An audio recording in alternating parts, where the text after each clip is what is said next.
बहुजन सौरभ, बहुजनांच्या सामाजिक व सांस्कृतिक चळवळीचे मुखपत्र। नमस्ते, जय भीम।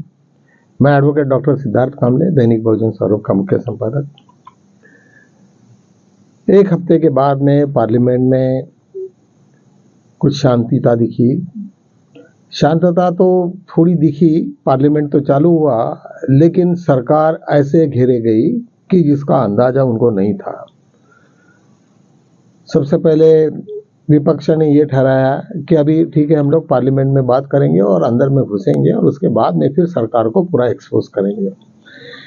ये उनका जो प्लान था बड़ा गजब का था और निश्चित रूप से वो जब आए तो उन्होंने कहा कि ठीक है, राजनाथ सिंह जी जो डिफेंस मिनिस्टर थे, उनके वो थे, शाह जी थे, मोदी तो हर वक्त के जैसे वो नहीं थे। शायद ऐसे भी कुछ खबर है कि विदेश से वापस लौटे हैं, लेकिन वो इंडिया में ही है, लेकिन वो अभी तक वहाँ पे वो दिखे नहीं किसी को, और कहते हैं कुछ लोगों ने देखा भी उनको। ये सब सिचुएशन है, उनको मालूम है, पूरे डरे हुए हैं। उनको लगता है मोदी जी को कि शायद मेरी काफ़ी फजीती हो जाएगी मैं जब जाऊँगा, क्योंकि उनका कॉन्फिडेंस लेवल पूरा ख़त्म हो गया है। लोग कहते हैं कि जब कॉन्फिडेंस लेवल तुम्हारा जब कम हो जाता है, जब तुम उसके काबिल नहीं होते, और जब तुम ये दावा करते कि मैं उससे बहुत ज़्यादा काबिलियत है मेरे में, तो निश्चित रूप से तुम फंस जाते हो। तुम्हें रिप्लाई नहीं दे सकते हो और लोगों के आंसर नहीं दे सकते, उनको जवाब नहीं दे सकते। तब ऐसे सिचुएशन में हर आदमी, कोई भी रहे, शायद मुझे किसी ने बोला कि भाई आप मैथमेटिक्स के ऊपर में कुछ बोलो, मैं बोलूँगा ठीक है, मुझे थोड़ा सा आता है, लेकिन मैं उसमें नहीं हूँ, 2 मिनट में मुझे चित कर देगा कोई भी। तो ये बात तो है। तो सवाल जवाब चालू हो गए, 55 मिनट हमारे राजनाथ सिंह ने लिए, लेकिन जो इम्पोर्टेंट इश्यूज थे जो विपक्ष ने बार बार लगाए, सिंदूर, ये ऑपरेशन क्यों सीज फायर हुआ, कितने लोग मरे, हमारा नुकसान कितना हुआ, हमारे कितने एयरक्राफ्ट गए, उसके ऊपर में कम्प्लीटली वो साइलेंट थे। और यहाँ तक उन्होंने कुछ गलती से कोई शब्द का इस्तेमाल किया। उन्होंने कहा कि भाई हम लोग तो वहाँ पे उनके ऊपर में कोई लड़ाई करने के लिए तो गए नहीं थे। तो उन्होंने कहा कि भाई पाक ऑक्युपाइड कश्मीर जो है अभी हमारा, तो हम क्या करने गए थे, सिर्फ ऐसे डराने गए थे, और उन्होंने बस हमको विनती किया और हमने सीज फायर किया। ये क्या चक्कर है? फिर डोनाल्ड ट्रम्प क्या बोल रहा है? ये सब सिचुएशंस के ऊपर में सरकार पूरी घिर गई, और गिरने के बाद में उनके पास में ना कोई शब्द थे, ना कुछ नहीं थे, सब लोग टूट पड़े। कल आज उसके ऊपर में कांग्रेस के सांसद ने काफ़ी उस पर हमला किया है, और होने के बाद में सब लोग बड़े ये हो गए। यही नहीं तो उसके बाद में उन लोगों को बड़े स्पीचलेस हो गए और बड़े तकलीफ में आ गए कि अभी इसके बाद में क्या हुआ। ये इसके बाद में अभी कल से और सेशन चालू है।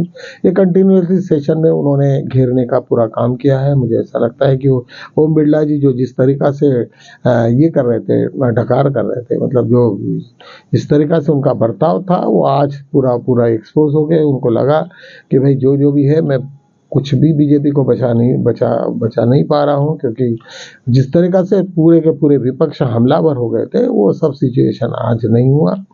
तो इसके साथ में आज का पूरा सेशन ख़त्म हो गया। सभी वीडियोस और सब लोगों ने कांग्रेस की तारीफ़ की, सभी विपक्ष की तारीफ़ की कि वो एकजुट होकर सब का सब जिस तरीक़ा से हमला किया। मुझे ये सब मालूम लगता है ऐसे कि डॉक्टर बाबा साहब आम्बेडकर में जब कॉन्स्टिट्यूएंट असेंबली में एक बार ऐसे भी हुआ था कि बाबा साहब का काफ़ी विरोध हुआ था, वगैरह वगैरह सब चलता है, लेकिन ये इस तरीक़ा से गंदगी नहीं थी, और जिस तरीक़ा से उनको सब मालूम था। तो ये तो सब दिख ही रहा है अभी कि सब कुछ ऐसा गवर्नमेंट जो भी दिल में आया वैसा नहीं कर सकती। आखिर संसद अपने देश में जिंदा है, और जब संसद जिंदा है तो कोई इशू नहीं है। एक सुप्रीम कोर्ट की एक बहुत बड़ी बात थी। एक तुम्हें मालूम है कि SIR के ऊपर में रिव्यू कमेटी जो इलेक्शन के पूरी की पूरी लिस्ट का रिव्यू हो रहा है, उसमें काफ़ी हंगामा हुआ है। बीजेपी ने और कम से कम चीफ इलेक्शन कमीशन ने बहुत सारे बदलाव करने की कोशिश की।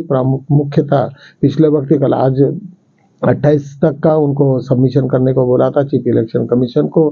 चीफ इलेक्शन कमीशन ने सबमिट किया था कि भाई हम आय कार्ड और रेशन कार्ड को हम नहीं मानेंगे। उसके ऊपर में उन्होंने सुप्रीम कोर्ट ने स्पष्ट रूप लिया कि आपको उसको मानना पड़ेगा।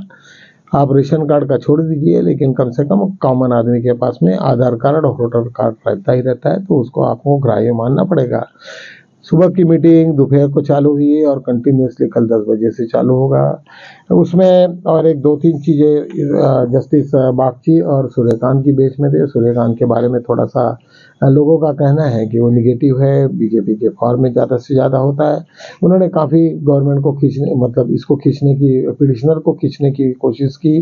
पिटिशनर टोटल 11 थे और 11 होने के बाद में भी सभी तैयारी में थे और इस तरीक़ा से जो दौर चला वो 6 बजे तक कंटिन्यूसली चला। उसके बाद में भी कल 10 बजे से फिर दोबारा चलेगा। आज मैं वीडियो कर रहा हूँ, इसका मतलब वो नेक्स्ट डे में आएगा। तो ये सब सिचुएशन दी है और चीफ इलेक्शन कमीशन का सुप्रीम कोर्ट के सामने में बहुत सारी चीज़ें भी आई कि उन्होंने कुछ कुछ का नाम, एक कुत्ते का भी नाम उसमें आया, जोड़ने में आया और वो सब उसका फोटो और ये सब वो बताया गया। तो उसके वजह से काफ़ी वहाँ पे थोड़ा सा एक अलग टाइप का माहौल बन गया और सभी को लगा कि ये जो चीफ इलेक्शन कमीशन जिस तरीक़ा से वहाँ पे धांधली कर रहे हैं तो ये निश्चित ही कुछ ना कुछ तो भी वहाँ पे गड़बड़ है। और यदि यार ये गड़बड़ हो जाती है तो बीजेपी के पूरे हाल खराब है। पूरे ऑल ओवर इंडिया में जब भी कभी इलेक्शन होगा तो बीजेपी कभी जीत ही नहीं पाएगी, क्योंकि जब वो माल प्रैक्टिसेस करके ही वो जीत पाते हैं। जो भी कुछ उनके पास में है, जो भी शस्त्र है, वो सब उसी का इस्तेमाल करते हैं। तो निश्चित रूप से ये उनका परमानेंट ये नहीं है। और राजनाथ सिंह ने भी आज गलती से एक शब्द बोला कि भाई आज हम लोग यहाँ पे, कल हमको उधर भी बैठना पड़ेगा। तो उसके वजह से कुछ सिग्नल्स ऐसे भी जा रहे थे कि शायद राजनाथ सिंह यहाँ पे हमारे गडकरी जी को हेल्प तो नहीं कर रहे, क्योंकि गडकरी जी बड़े स्माइल कर रहे थे और ऐसे लग रहा था कि अभी सभी आरएसएस से लेकर हर ब्यूरोक्रेसी आज मोदी के विरोध में दिख रही है। और यदि यही सिलसिला चलते रहा तो मुझे लग रहा है कि पूरा का पूरा विपक्ष जो सत्ता है जिनके हाथ में आज मोदी और शाह के हाथ में, वो निश्चित रूप से अभी थोड़ा निकल सटकने लगेगी या नीचे हो जाएगी। मित्रों, मुझे मालूम है कि जब भी कभी ब्यूरोक्रेसी, ये बहुत सेंसिबल क्लास है, क्योंकि हम लोग भी ब्यूरोक्रेट थे और हमें मालूम था कि जब भी कभी गवर्नमेंट पलटनी है या गवर्नमेंट का कुछ होना है तो गवर्नमेंट के सब ऑफिशियल्स कोई भी तुम्हारे चक्कर में नहीं आते, कोई भी कुछ गलत काम नहीं करेंगे। वो उनको लगता है अभी जैसे भी वोटर लिस्ट में जिस तरीक़ा से जो लोगों ने भी कुछ लफड़ा किया होगा तो 3-3 साल की तो सजा है, इसका मतलब उनकी सर्विस गई, सब गया। तो उनको मालूम है कि वो आज बड़े मुसीबत में है, इसके बाद में कभी भी इस तरीक़ा से काम नहीं करेंगे। तो ब्यूरोक्रेसी इज़ वेरी सेंसिटिव। इतना सेंसिबल लोग रहते हैं, वो चाहे आईएएस अफसर रहे या नीचे का लोग, एक दूसरे की तरफ में उंगलियां बताएंगे लेकिन कोई भी अपनी कलम को नहीं फंसाते। और जब कलम को नहीं फंसाते तो निश्चित रूप से जो नीचे वाला आदमी होता है उसी के ऊपर में ये होता है कि वो तो सीधा कहते हैं मैंने कोई राइटिंग में दिया नहीं है, अब मैंने उसी ने अपने दिल से किया होगा, कुछ पैसे वैसे लेके किया होगा, इस तरीक़ा से ये सब चलते रहता।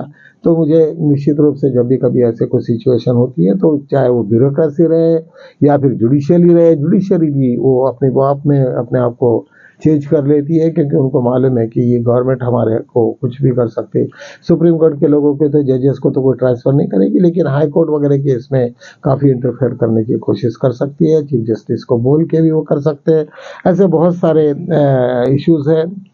उसके बाद में आज तो ऑपरेशन सिंदूर के ऊपर में प्रियंका गांधी राहुल ने भी काफ़ी उसको धोया गवर्नमेंट को, और उसके बारे में वो वहाँ का माहौल एकदम से पूरा ये हो गया था, पूरी कांपने लग गई थी बीजेपी की गवर्नमेंट।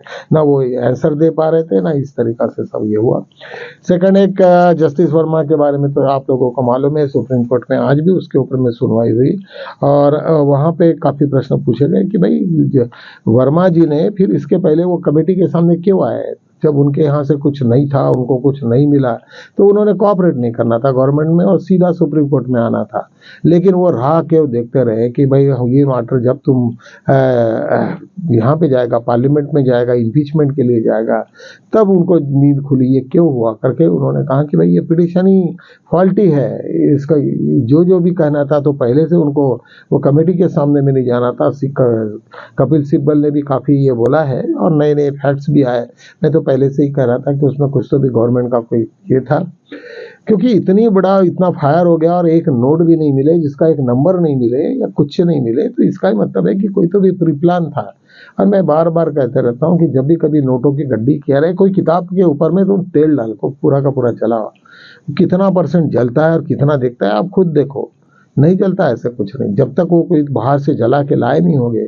और ये सब ड्रामा हो गया तो निश्चित रूप से वो जो कपिल सिब्बल जी बहुत मैच्योर्ड ये है, आज पूरे इंडिया के नंबर 1 वो लॉयर है, तो निश्चित रूप से जब उनकी बात कर रहे हैं वो, तो उनको शायद वो कन्विंस हो गया कि उनके उनके साथ में कोई तो भी गवर्नमेंट ने बहुत बड़ा ये गेम खेला है, और वो ये जो गेम खेला है उसके बारे में यदि जब फिर सीबीआई और ये सब लोग आएंगे तो उसका और भी कुछ उसके रिएक्शंस हो सकते हैं।